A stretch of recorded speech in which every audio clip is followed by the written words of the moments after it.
మనతో పాటు కుమ్మరి సంఘం అధ్యక్షులు కూడా ఉన్నారు. వారితో మాట్లాడి మరిన్ని విషయాలు తెలుసుకుందాం. సార్ చెప్పండి, ఈసారి ఏర్పాట్లు ఎలా ఉన్నాయి, ఎంతమంది వచ్చారు? ముందుగా హెచ్ఎంటీవీ ప్రేక్షకులకు తెలంగాణ ప్రజలకు అందరికీ కూడా బోనాల పండుగ శుభాకాంక్షలు. ఏదైతే ఆషాఢ మాసంలో తొలి గురువారం ఆదివారం ఏది మొదలొచ్చినా తొలి బోనం మొదలవుతుంది అమ్మవారికి సమర్పించడం. ఈ అమ్మవారికి 400 సంవత్సరాల పూర్వం నుంచి కూడా ఈ కోటలో తొలి బోనం అనేది కుమ్మరి సమర్పించిన తర్వాతనే మిగతా అందరు బోనాలు సమర్పిస్తారు. ఇక్కడి నుంచే బోనాల పండుగ మొదలవుతుంది. అది ఆచారం, ఆనవాయితీ. దానిలో భాగంగా ఇవాళ కుమ్మరి సంఘం నుంచి నా పేరు కుమ్మరి బాలకృష్ణ ప్రజాపతి. నేను కుమ్మరి సంఘం రాష్ట్ర అధ్యక్షుడిని. సంఘం ఆధ్వర్యంలో ఈ రోజు చాలా పెద్ద ఎత్తున 1000 బోనాలు మేము సమర్పిస్తున్నాం అమ్మవారికి.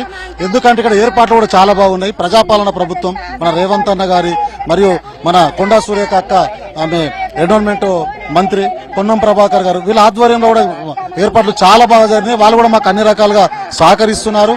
నిజంగా ఇక్కడ ఏదైతే అమ్మవారికి బోనాలు సమర్పించి అమ్మవారిని మేము రాష్ట్ర ప్రజల్ని చల్లగా చూడాలని, సుభిక్షంతో ఉండాలని, పంటలు సమృద్ధిగా పండాలనే ఉద్దేశంతో మేమందరం కూడా అమ్మవారికి బోనాలు సమర్పించి అమ్మవారి ఆశీర్వాదం తీసుకోవడం జరుగుతుంది. అమ్మ మీరు చెప్పండి, ఇది మీరు రెండోసారి బోనం ఎత్తడం? నాలుగోసారి. మీరు అంటే మీరు ఎప్పటి నుంచి బోనం ఎత్తుతున్నారు? ఇది రెండోసారి ఎత్తడం? నాలుగోసారి. నేను అందరూ కూడా ఎంతో భక్తితో, కొందరు ఇక్కడ మొదటిసారి ఎత్తేవారు ఉన్నారు, అదే విధంగా 4-5 సార్లు ఎత్తేవాళ్ళు ఉన్నారు. కోరిన కోరికలు నెరవేరాలని కూడా అమ్మవారికి ఎంతో నిష్ఠతో ఇక్కడ బోనాలు కూడా సమర్పిస్తున్నారు మహిళలంతా కూడా. సార్ మీరు చెప్పండి, మీరు ఎంతమంది వచ్చారు?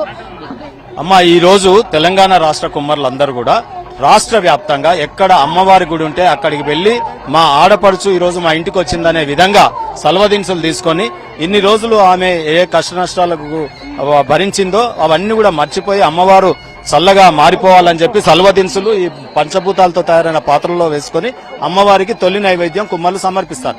ఈ రోజు తెలంగాణ రాష్ట్ర వ్యాప్తంగా జరుగుతున్నటువంటి ప్రత్యేకమైన కోరిక ఏంటంటే, ఈ ఎలినినో వల్ల కరువు కాటకాలకు ఇదైంది కాబట్టి తెలంగాణ రాష్ట్రంలో రేపు దండిగా వర్షాలు కురవాలని, రాబోయే కాలంలో ప్రజలందరూ సుభిక్షంగా ఉండాలని తెలంగాణ రాష్ట్రంలో తెలంగాణ రాష్ట్రం కుమ్మర్లందరూ కూడా ఇలా తొలి బోనాన్ని సమర్పిస్తా ఉన్నారు. నా పేరు తాడూరి శ్రీనివాస్, మాజీ ఎంబీసీ కార్పొరేషన్